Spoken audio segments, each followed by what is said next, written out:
B wash আমি বলবো প্রতিটি মেয়েরই ব্যবহার করা উচিত। বি এরিয়ার জন্য এটি যৌনাঙ্গের দুর্গন্ধ কিংবা জ্বালাপোড়া বন্ধ করতে বি ওয়াশ সঙ্গে রাখুন সবসময়। এটি নারীদের গোপনীয় স্থান ভার্জিনা পরিষ্কার করতে ব্যবহৃত হয়। একই ভার্জিনা ওয়াশ, অ্যান্টিমেন্টেশন ওয়াশ, ফেমিনাইজেশন ওয়াশও বলা হয়। এটি ব্যবহার করার মাধ্যমে আপনার গোপনীয় যেসব স্থান রয়েছে বি এরিয়া বা জোন ভার্জিনা এরিয়া, সেটির যে প্রবলেমগুলো কিন্তু হয় না রেগুলার ব্যবহার করতে।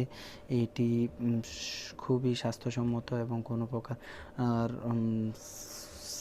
একেবারে সেফটি এরিয়া, যে ভার্জিনা এরিয়ার জন্য সেফটি এনশিওর করে, কোনো ক্ষতির হাত থেকে রক্ষা করে। তো আপনারা যাদের প্রয়োজন স্ক্রিনে দেওয়া নাম্বারে যোগাযোগ করুন, এক্ষুনি আপনাদের হোম ডেলিভারির মাধ্যমে পৌঁছে দেওয়া হবে। Likey